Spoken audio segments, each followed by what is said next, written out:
Good afternoon, everyone. My name is Jackie Phillips, and I serve as the Senior Coordinator for Student Engagement in the Department of Engagement, Leadership, and Service. We're so excited to have you join us for today's Student Organization Zoom series, where we're going to be focusing on the All-Campus Allocations process. I'm joined today by Taylor Kane, as well as some of our colleagues from the Dean of Students Business Office, and so I'm going to pass it off to Taylor to introduce herself, and then Haley and June as well. Good afternoon, everyone. Like Jackie said, thank you so much for being here. It's always good to see some familiar faces, but we hope that this will serve as a helpful resource to you all as you probably start or hopefully continue getting your materials and requests together for this process. But my name is Taylor Kane, and I serve as the Director of Engagement, Leadership, and Service. My role today is from kind of two perspectives. One, the experience of doing this a few times on both sides of the table as requesting funds and also sitting as a member, an ex officio member of the committee as the SGA advisor, where I help them facilitate this process. But I'll go ahead and let June and Haley introduce themselves as well, and then we'll get started. Hi everyone, I'm June Winday. I'm the Senior Accountant in the Dean of Students Business Office, and my area of responsibility is organizations that receive student activity fee funding, and I sit as an ex officio member on the All-Campus Allocations Committee. Hi, I'm Haley Normandia, and I'm the Business Manager in the Dean of Students Business Office, and I'm also involved in All-Campus Allocations, and we are excited to do a presentation for you today. All right, so we're going to jump right in. We've broken this presentation up into certainly some helpful tips and reminders for you all. We also want to provide some context, and then we'll wrap it up with actually going over the spreadsheets that you all have been sent and are currently reviewing and completing. But the first thing we wanted to kind of chat about is the pre-work process. It's really important to keep in mind that this is the group that facilitates and serves on this committee process is comprised completely of students in terms of the decision-making authority, and that there are campus administrators that serve as helpful kind of guides and ensuring equity and that the process is being carried out correctly. But by now, hopefully all of you, I know you have, you've gotten your It's Budget Time emails from June Winday, which is probably one of the funniest and my favorite emails that I get all year, because I can almost predict it by now. But you received those at the end of January from the business office, and in that email was pretty much all the information you need to complete the process. Instructions are extremely thorough, and your budget templates are attached. In addition to that, some things that I want to call your attention to in that email, because this is some of the information I think folks tend to overlook in the process, are the general recommendations and the personalized information, or excuse me, recommendations that are attached to that email. The general recommendations are just that. Those are from the last year's allocations committee. After they got done with their recommendation for how much money each group should be allocated, that group created a consensus, if you will, of things that they would recommend on the whole to all student organizations, offices, and departments that request money from the student activity fee. This might be things like include more graduate students in your programs and services, or really consider the best times to host events for the most people to attend, right? These are general recommendations across the board. And then for each individual budget, they provided personalized recommendations based on the committee's feedback of what they would like to see from this group, office, or department in the future. The thing is, and the part that why this is so important, when the committee starts to create questions during your presentations this year, when we give them and train them on how this process works, when we are trying to kind of help consult on questions or things that might be good for them to ask the presenters, we always say a great thing where you can potentially derive some questions is from the recommendations from the previous year. Should you or would you want to ask the current group, hey, last year we recommended XYZ, did you do that? Or how did that go? Or is that something you incorporated, why or why not? I would make sure that you've reviewed, especially your personalized recommendations, because there is likely a good chance that this year's committee will ask you to provide feedback on those recommendations from the previous year. So just a helpful reminder there. Finally, or excuse me, the next piece that's probably really important to kind of think through as advisors and as the student leaders is what role each person's going to play throughout this process. We always in our department, our student org advisors are encouraged to have conversations with the treasurers or the presidents of the organizations. Who's going to present? Who's going to complete the documents? Who's going to put together the budget spreadsheets or the supplemental information? Who's going to send the information into the business office? Really coming up with a breakdown of the responsibilities and determining who's going to be responsible for each thing so that something doesn't get forgotten by the time the deadline rolls around. I think this is really important too when it comes to the roles that each of you may play on the day of presentations. Every department's different in how they do this in terms of student organizations. But if you have an advisor and you're a student leader, I would encourage you to kind of talk with your advisor and vice versa on what each role looks like during the presentation. Who's presenting? Who's answering questions? Who's providing additional feedback and thoughts and information? So really divvying up those responsibilities. As a reminder, your budget requests are due on February 17th by 3 p.m. Please do not be late. That is very important. It's 3 p.m., not 5 o'clock, right, June? I think my very first year, I think I had in my head 5 o'clock, and at 2 o'clock, I hadn't sent my stuff in. I was like, oh crap, I got to get this together. So please make sure that you've gotten your stuff in time. The last reminder that I have in terms of the pre-work for preparing for this process, and this is one that I can provide you as something we get to see on the side of the committee. Last year, because of COVID-19, the process wasn't able to be facilitated in a way where presentations occurred. The only information the committee had to go off of was the submitted materials. And there were very few, I'd probably say less than 10% of the budgets had supplemental information attached to them. This is your opportunity as an organization, office, or department to put your best foot forward, to shine and tell the really great stories of what you've done with the funds that you've had this past year, potentially explain some questions or things that stand out about why something cost how much it did or why you made a decision on certain aspects of your decision-making process in terms of spending. This is a really great opportunity to give more information than just the numbers. I tell folks this is potentially a place where you could put graphics or charts or pictures of events. Make sure you have captions for those things to help explain them. But each budget gets a one-page front and back supplemental information.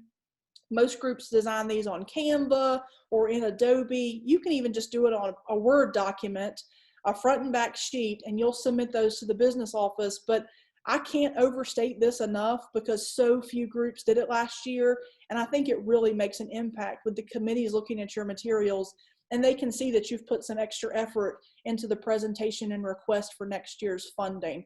Just as an org advisor myself, I know this impacts the process, and it gives the students something to talk about in their presentation as well. So I would strongly encourage you all to consider doing this. It's optional, but I really think I would love to see more people do it, because I think the students on the allocations committee always have some additional questions, and I think this is a way to get some additional information out there. And as a reminder, as we're going through, if you have questions, please feel free to throw them in the chat, and we'll certainly get to those. And Haley and June, if I'm forgetting anything, y'all feel free to interrupt me. When it comes to the presentation piece, this will look a little different than it has in the past because of COVID. We're going to be utilizing Zoom for the presentations. We're still working out the technology and logistics of how this is going to work, but I promise you will get all that information in enough time to prepare.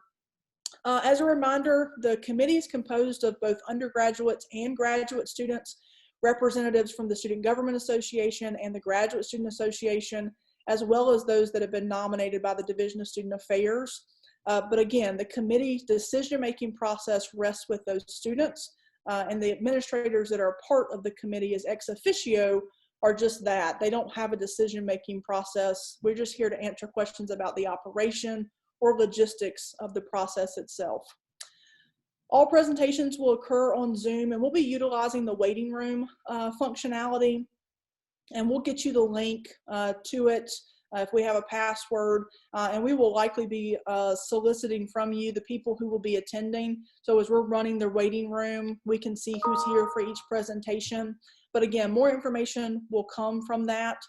As a reminder, that supplemental information is also important because during your presentation, you're not going to be sharing your screen and presenting a PowerPoint or sending extra pamphlets or flyers to the committee for disbursement. This is just a monologue. You were giving just a verbal presentation that you just kind of chat through. We recommend that the breakdown for that, because each session is only 15 minutes long, that you spend about 5 to 7 minutes on your actual presentation, where you might highlight some of the things over the past year, successes, things that maybe didn't go well and what you've learned from that, and then what your request is for the next fiscal year. The hope is that the remaining time of that 15 minutes, which is about 10 to 7 minutes, would be questions from the committee. You want to make sure you leave time at the end because the committees, we keep on time. 15 minutes, we're on to the next one. So you want to make sure that you give them enough time to answer or to ask all of the questions that they have, so they have as much information as they need to make a really good sound decision in terms of your request for the year. So I think we'll go to the next slide. Go ahead, Jackie. And then this one, I'll throw it over to June for some big mistakes that we've seen in the past. First of all, the first one there is probably the most important, not giving enough time to the process, or procrastinating until the night before or the morning of, and then just, coming up with random numbers and not thinking through what all the events that you actually did and all the things you really like the committee to know. So giving enough time to the process is very important. Not reading the instructions for completion and submission of the templates and the information. The templates are very simple. They're just Excel, and you just type into them. If you get to a cell and you can't type into it, there's a reason for that. I have that cell locked. And that's because we want all of the templates to look the same when they're submitted to the committee. There should be no difference in those other than the information that you put in yourself. We don't want you to extend any pages. We don't want you to change the format of anything. So some things are locked, and that's on purpose. One of the big mistakes is not balancing your budget requests. And I know I'm speaking from an accountant's perspective, and it's easy for me to know what that means, but for other people, it just means income and expenses must have the same total. So when you submit your budget on that overview page, the very last thing you check before you email it is to make sure your income number and your expense number is exactly the same. Another mistake is not using whole numbers for budget projections. In other words, don't give me $100.09 for something. Give me $100 or $150 or whatever. Just use your whole numbers for budget projections. Not providing enough detail for the committee to get a better understanding of your organization, including failing to submit a supplemental brag sheet. Taylor's talked about those, how influential they can be. After all, it's your chance to give some additional information, because 5 to 7 minutes goes by really quickly, and you'll probably wish that you had time to say more, and you won't. So if you can supply information about events that you've had or successes, whatever information that you think is good for the committee to know about your organization, that's the time to submit that. So you'll submit those to me ahead of time, and we make sure the committee has those in hand and plenty of time to review them before the day that the organization is going to present to them. Another mistake is changing the formats or the appearance of templates, including damaging locked cells or adding lines. In spite of the fact that the worksheets are locked, some people every year manage to do something, whether it's add a line, add a page, add whatever. But I'm just going to tell you, if If you add a page, you're doing it in vain. If you add a line, you're doing it in vain, because I just simply delete that. Because everybody's templates are going to look the same when the committee gets them. So don't bother adding anything, please, because I'm just going to delete it. Everybody will have the same amount of pages at the end. So, okay, that's the top mistake, so try not to make them. Then Haley and I are going to walk you through a sample budget template, so you'll know exactly what we're talking about here. Haley is going to share the template. I first want to remind you of what Taylor said earlier. This committee is made up of your peers, and they are helping you. That's what they're here for. They're not trying to trip you up. They just want to get to know your organization and what your plans are. So the best way to do that to begin is to fill out these templates as completely as possible. So on your overview page, you'll see your organization name. It'll already be there at the top. You'll enter your major student officer, the number of active members, and then some real fun information for us accountants, your chart stream, which is formally known as your account number. Just want to make sure everybody knows what that is, actually. Then you get a chance to provide a mission statement, and you have a good many characters available to you there. So feel free to give a thorough mission statement. Then you'll have an opportunity to list up to 5 organizational goals for your group for the upcoming year. So once you've completed that, then you leave the overview page. You go to the next tab, which is operational expenses incurred.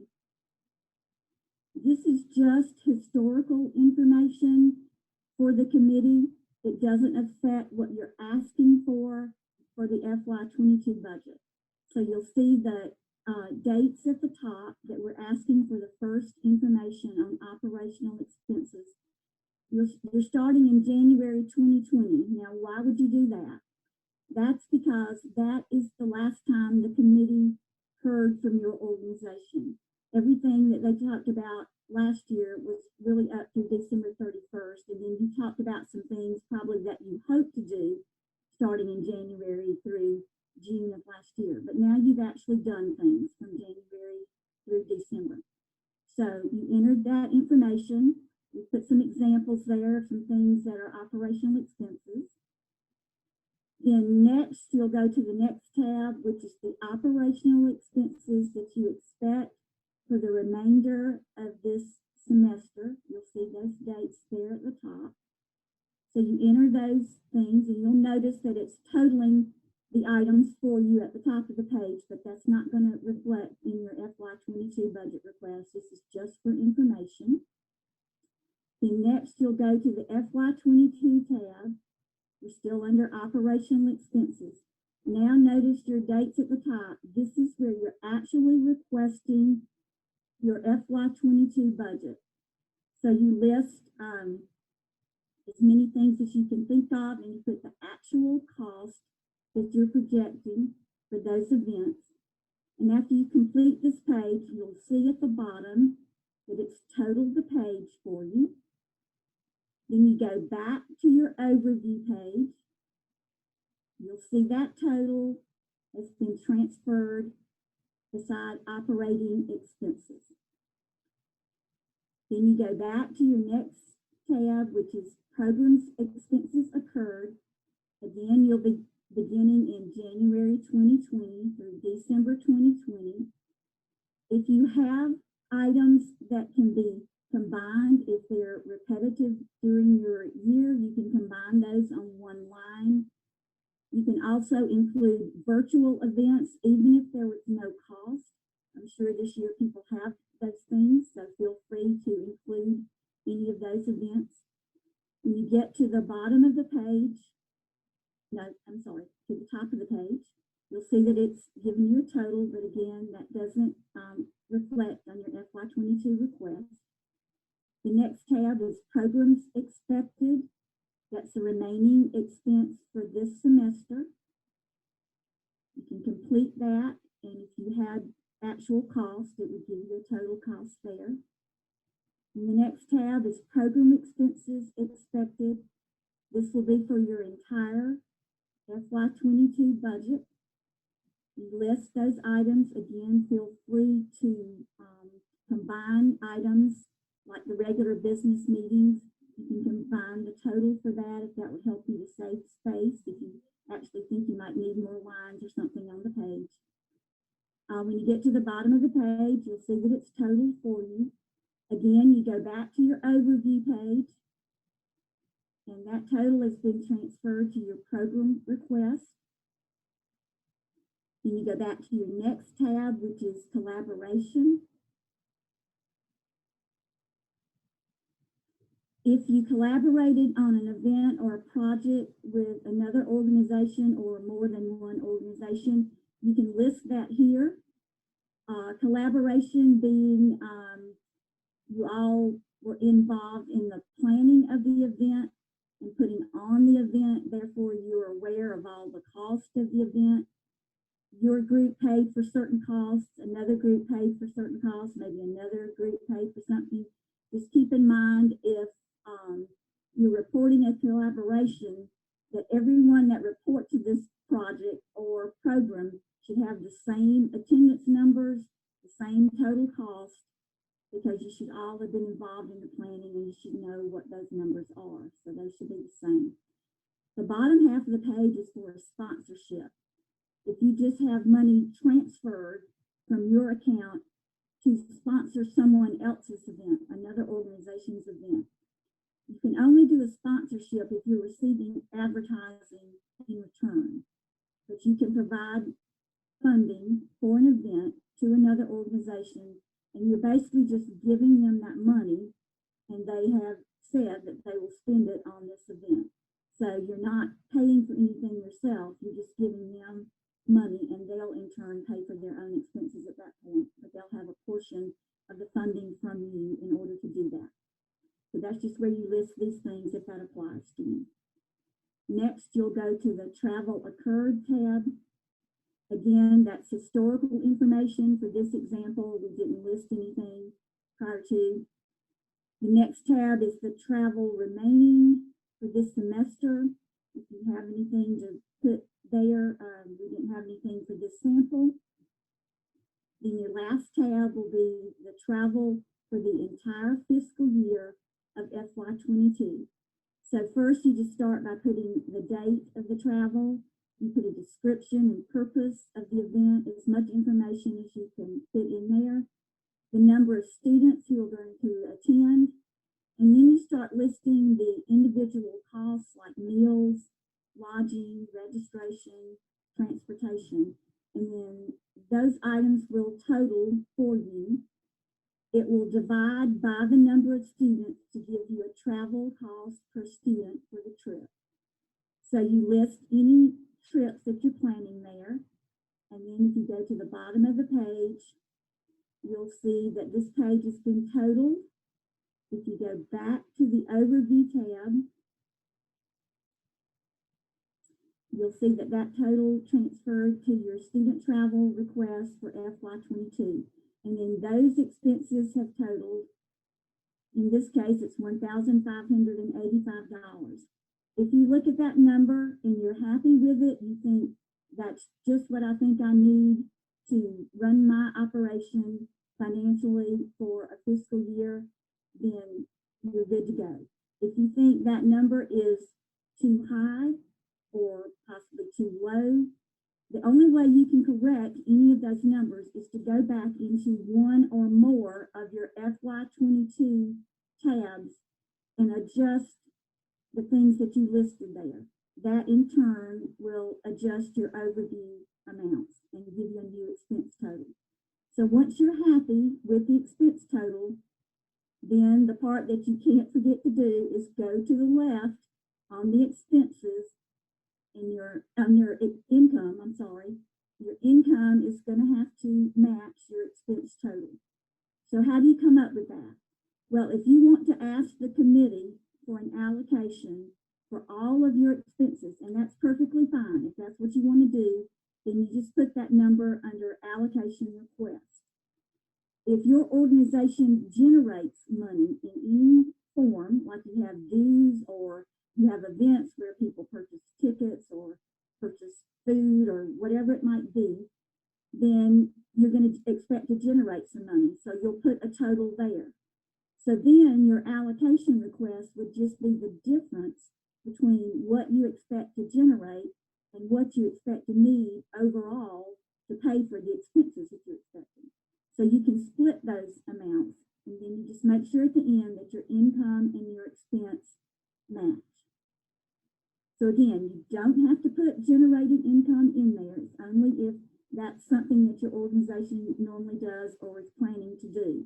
If you want to ask the committee for the entire amount, that's fine. Just put that by your allocation. So once you see that this is all completed and the income and the expenses match, then you're ready to email it to jospo@uda.edu by 3 o'clock on February 17th. So if anybody has any questions, we're open to give you some answers. Thanks. And if you have any questions, feel free to either unmute yourself or send those in the chat, and I'll be sure to read those out for folks to answer.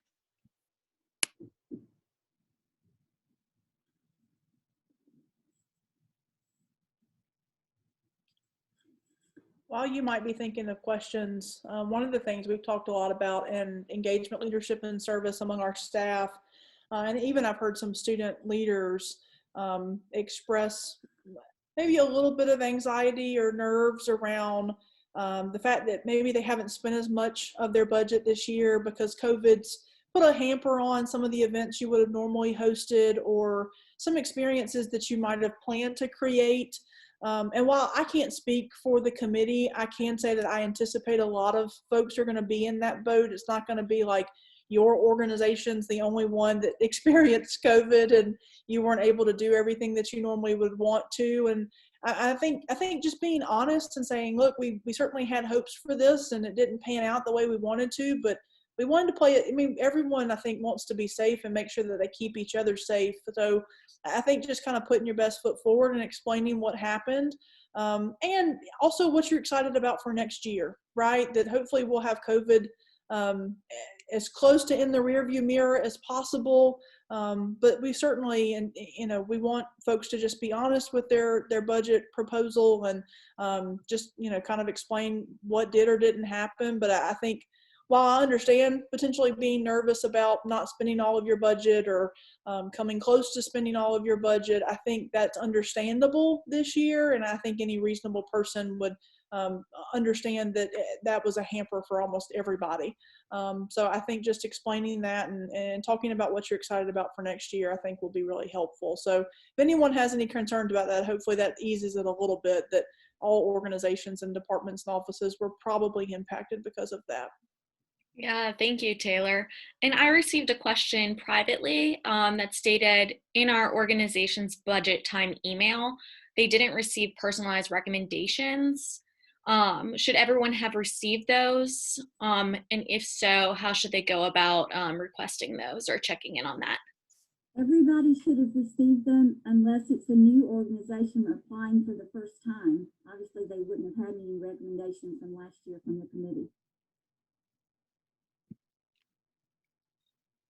So June, is the best thing for them to potentially reach out to you just to double check if that's the case? Yes. What you should see, one of your attachments should be general recommendations and the other should be whatever recommendations. Sometimes I label it the advisor's name, sometimes it's the group name or whatever. It doesn't say personalized, but yeah, it does. There are two things that say recommendations. One says general, so the other would be your recommendations. But the only way you should not have received that is, number one, if I just overlooked something, which could easily be, or if you didn't apply to the committee previously, then you wouldn't have any recommendations from them from last year. Thanks for checking and asking. I know a question we receive a lot is what are some examples of operational expenses compared to the program's expenses? Would you mind providing some examples? Well, I put some on the sample. Like to me, operational expenses is like copy paper and websites and things like that. But we kind of leave that up to however the group wants to present it. If you're having an event and like you make copies or you do whatever, and all of it is centered around that event, then it's fine to keep it all as a program expense and just keep that as a total program. To me, operational expenses are just things that really don't have anything to do with a particular program. But we're not that particular about it. I mean, just list things in the best way you feel it suits your group. Like I said, if you're making copies or you had something done at print and copy and it related to an event, then just include that in your program expense, what you're going to put on that line, because the program expense is really supposed to encompass everything that had to do with that particular program or event. But we're not going to really know, so just the best way you think it is applicable to your group. I mean, some people have to pay if they're associated with a business office on campus, maybe with one of the schools and colleges or something, and they're allowed to make copies, but they can only spend so much money or whatever it is. That's an operational expense. Like they have to pay some budget from that business office for the copies they're allowed to use. Well, that doesn't really have anything to do with a particular event normally. It's just an expense. Like every semester, maybe they have to reimburse the business office for so much money because they use so many copies or whatever. So those kinds of things I think are operational expenses, but like I said, don't get all in the weeds over things like that. Just kind of present whatever feels comfortable for your organization. Awesome. Thank you, June. Are there any other questions? Feel free to send those in the chat. And to the person who said they didn't get recommendations, if you want to email me, I'm jwind@uva.edu, and I'll see what I can figure out. Thank you.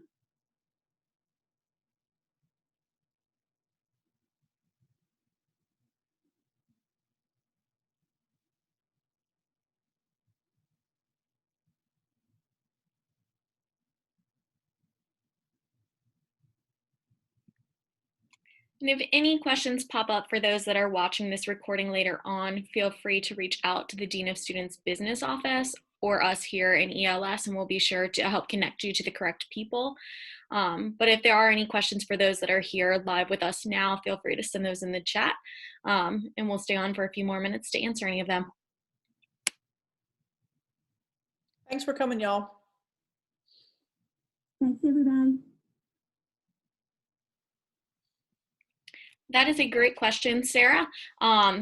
She asked, where can we find the recording? And so we post all of the recordings from the student organization Zoom series on the ELS YouTube page. And so you can find that by going to els.uga.edu. And there's a tab under student engagement that says student organization Zoom series. And so they're all listed there.